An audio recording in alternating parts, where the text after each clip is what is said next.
टूटी हुई जिंदगी को ठीक करना इतिहास के सबसे महान तलवारबाज मामोटो के 5 नियमों को मानने जितना आसान हो सकता है।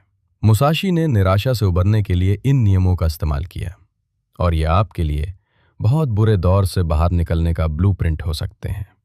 यहाँ नियम नंबर 1 है, जिंदगी जैसी है वैसी ही स्वीकार करें।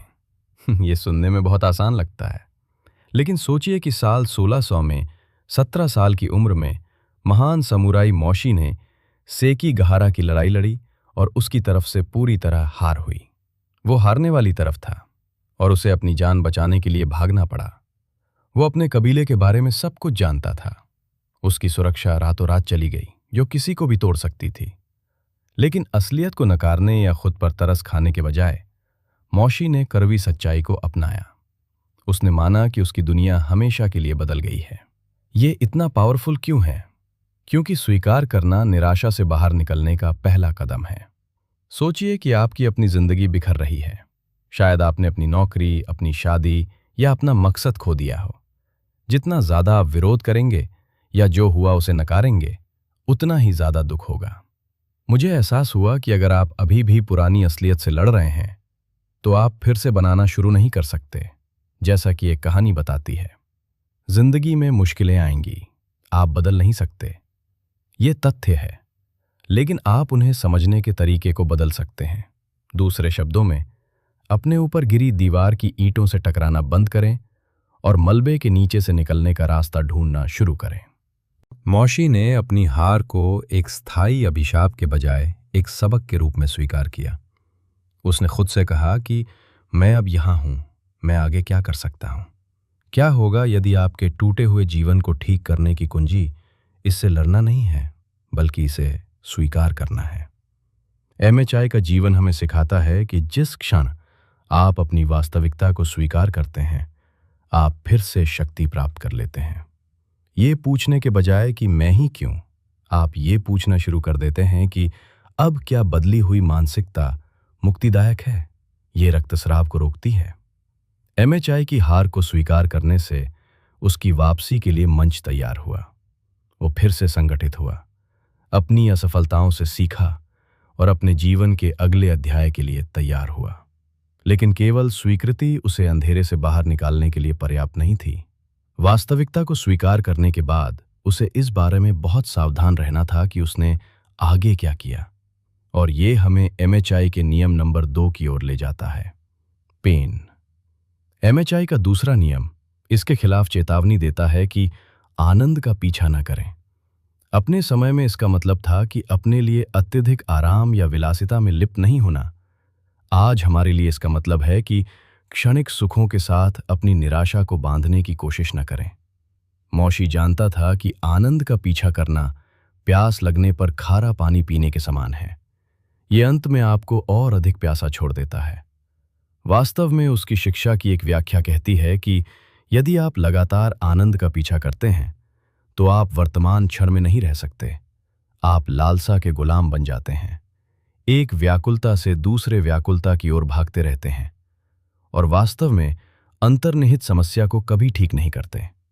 अपनी हार के बाद मोशी आसानी से हार मान सकता था और आराम की तलाश कर सकता था। वो एक आसान जीवन के लिए एक अमीर भगवान के घर में शामिल हो सकता था। उसने इसके विपरीत किया। मोशी ने खुद को नया बनाने के लिए जानबूझकर कठिनाई का जीवन अपनाया। वो ये स्पार्टन डिसिप्लिन ही उसे निराशा से बाहर निकलने और पहले से ज्यादा मजबूत बनने में मदद करता है। अब अपनी जिंदगी के बारे में सोचो। जब चीजें गलत होती हैं, तो क्या तुम आराम ढूंढते हो या तरक्की चाहते हो? ये एक मुश्किल सवाल है।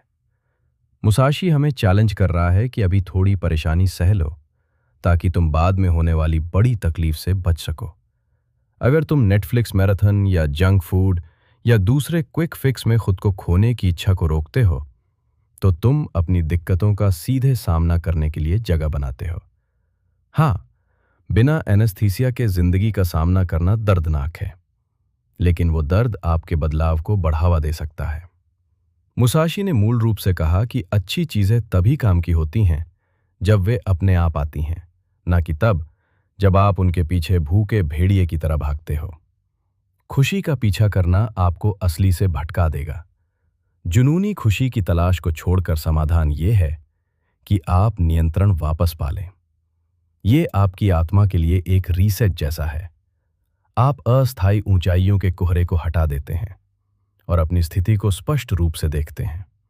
लेकिन एक बार जब आप ऐसा करते हैं तो एक और चुनौती सामने आती है। आप अपनी कच्ची भावनाओं, डर, गुस्से और उदासी का सामना करते हैं।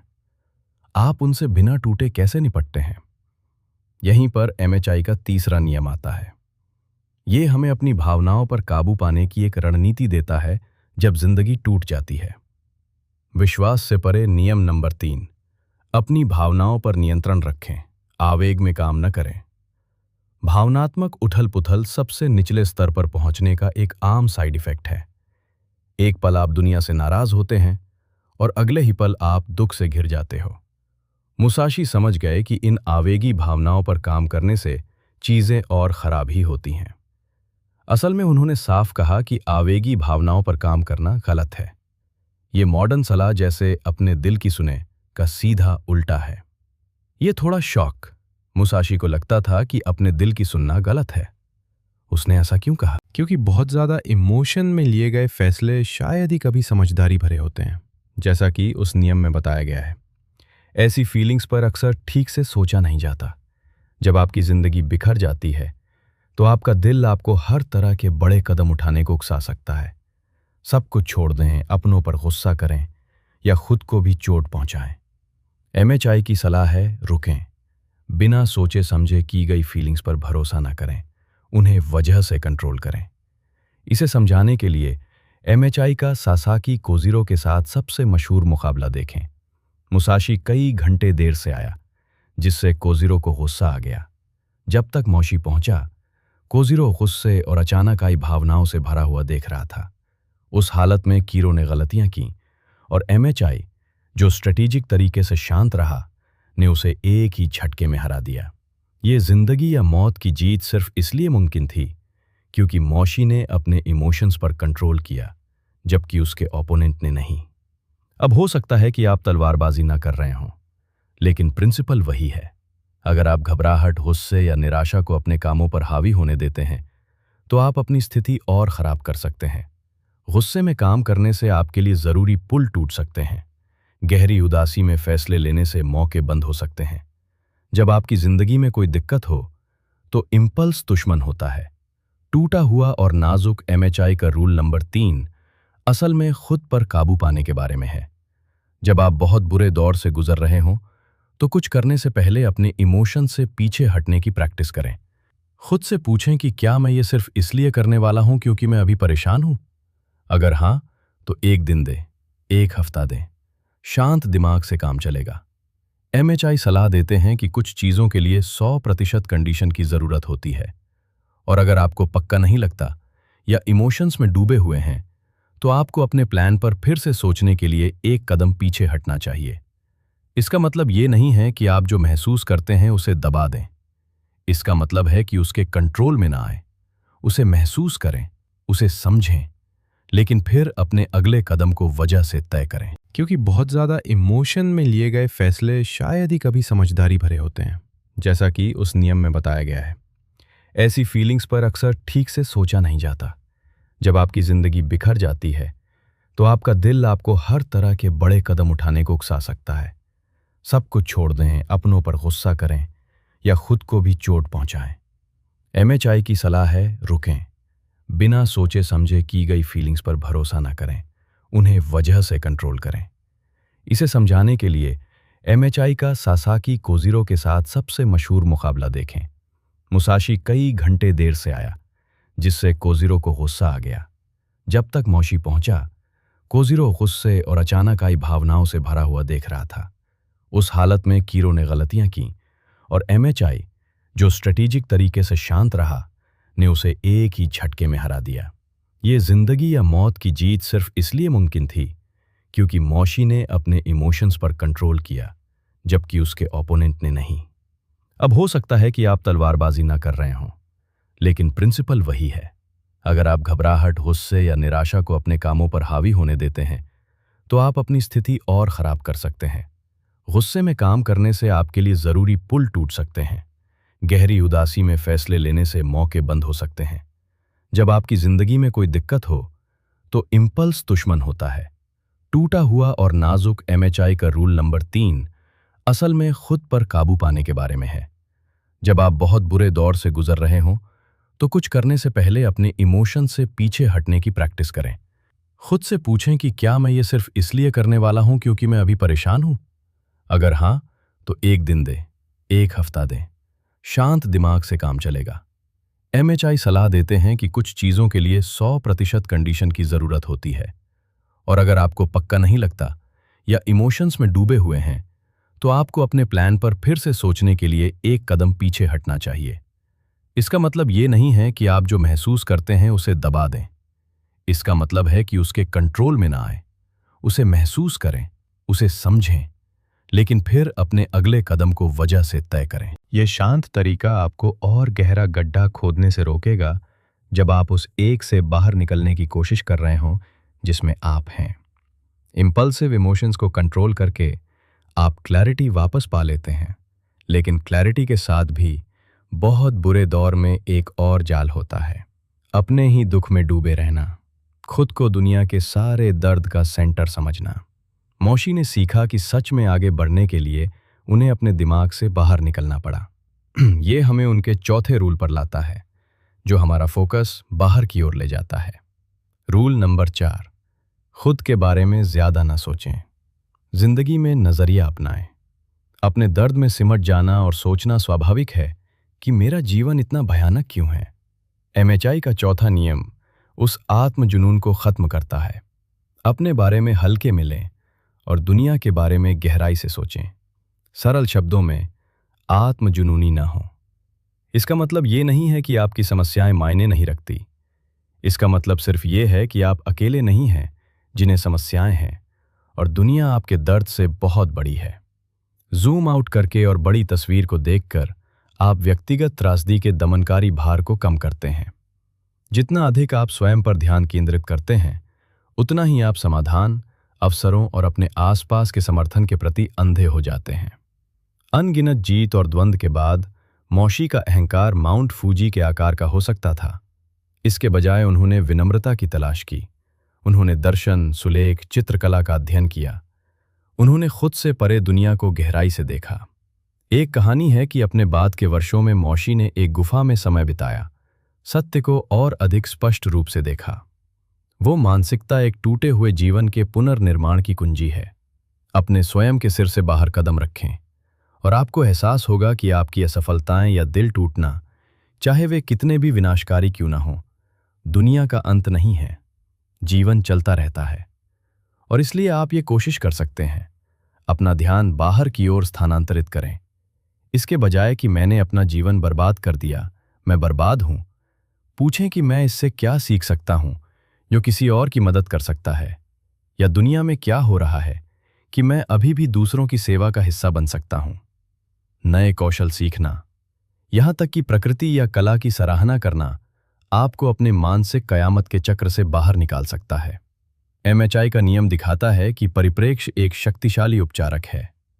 जब आप खुद के बारे में हल्के में सोचते हैं तो आप हर विफलता को व्यक्तिगत अभियोग की तरह मानना बंद कर देते हैं और इसे एक बहुत बड़ी कहानी में सिर्फ एक घटना के रूप में देखते हैं।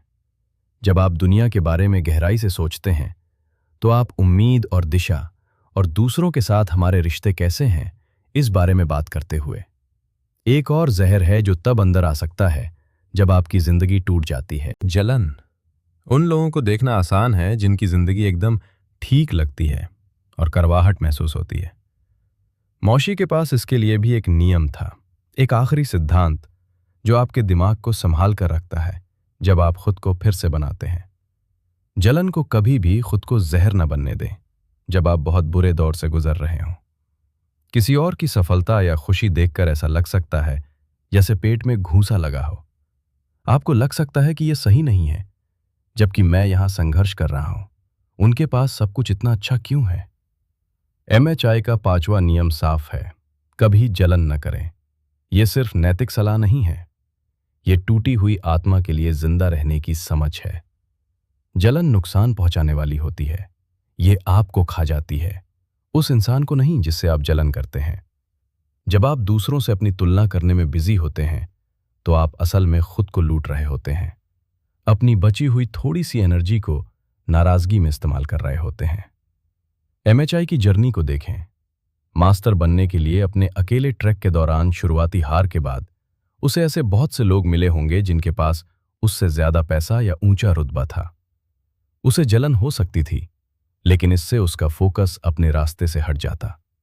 मौशी ने लेजर फोकस किया, खुद को बेहतर बनाने पर, उन स्किल्स और जिंदगी के लिए शुक्रगुजार जो उसके पास अभी भी थीं।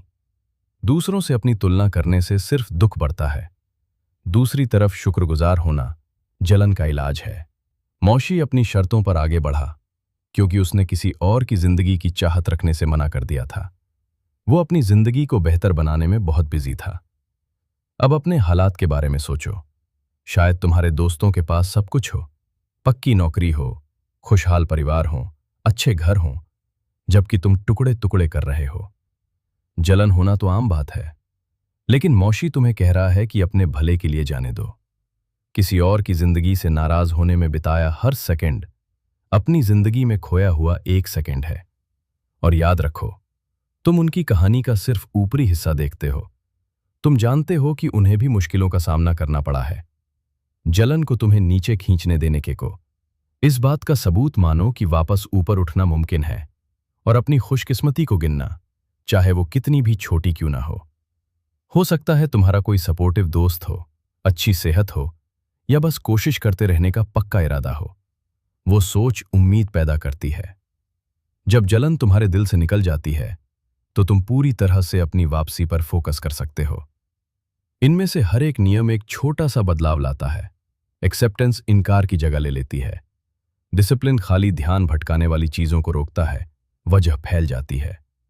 कच्चा आवेग नजरिया खुद से आगे बढ़ता है और आभार ईर्ष्या के जहर को रोकता है, उन्हें एक साथ जोड़ता है। और टूटी हुई जिंदगी के टुकड़े किसी अटूट चीज के लिए बिल्डिंग ब्लॉक बन जाते हैं।